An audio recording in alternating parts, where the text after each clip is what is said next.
গতকালকে ঠান্ডা লাগার বিষয়ে একবার কথা বলছিলাম যে দেখেন ঠান্ডা লাগলে মুরগিগুলো একেবারে জড়সড় হয়ে থাকে। হ্যাঁ, এই সাইডটা দিয়ে দেখেন যে মুরগি সব একবারে জড়সড় হয়ে আছে।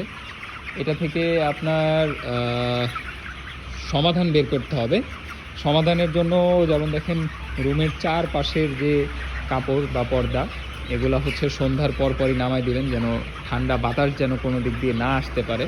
কারণ ঠান্ডা বাতাস আসলেই কিন্তু রুমের টেম্পারেচার কমে যাবে এবং মুরগি দেখেন কী অবস্থায় আছে। যে আপনি ঢেকে দিচ্ছেন কিন্তু কোনো এক জায়গায়, যেমন এটা দেখতেছেন এই খামারে যে এই জায়গায় একটু ফাঁকা আছে, ওখানে ফাঁকা ছিল, ওখানে ঢেকে দেওয়া হয়েছে। আর আরেকটা বিষয় হচ্ছে যে আপনার ঘরটাকে যদি একটু গরম রাখতে চান, যেমন এই ঘরের লাইটের সংখ্যা একটু কম দেখতেছেন, তো এটার জন্য একটা রুম হিটার বানানো হয়েছে। এই পদ্ধতিতে আপনারাও রুম হিটার বানাতে পারেন। যেমন একটা হচ্ছে টিন নিয়ে, টিনের ভেতর হচ্ছে কাঠের গুঁড়া দিয়ে এপাশে একটা ছিদ্র করে, যেটা এপাশ থেকে একটা বাঁশ এবং মাঝখান থেকে একটা বাঁশ দিয়ে আপনি হচ্ছে যে কাঠের গুঁড়া আছে কাঠের গুঁড়াগুলোকে একটু ঠাসা দিয়ে দিবেন, তাহলে এরকম একটা রুম হিটার তৈরি হয়ে যাবে। যদি কেউ রুম হিটার তৈরির পদ্ধতিটা আবার দেখতে চান, তাহলে আমাদের পেজে ভিডিও দেওয়া আছে, বাংলাদেশ কৃষক সমিতির পেজে।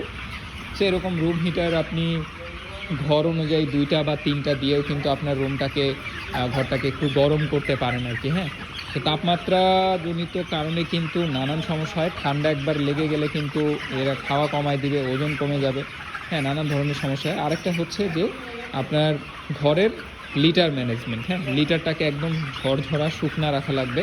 এটার জন্য আপনারা চাইলে লিটারের সাথে চুন মিক্স করতে পারেন। হ্যাঁ, এবং হচ্ছে লিটারটা একটু পুরু করে দিবেন, ধানের তুষ এবং হচ্ছে কাঠের গুঁড়া মিক্স করে দিতে পারেন।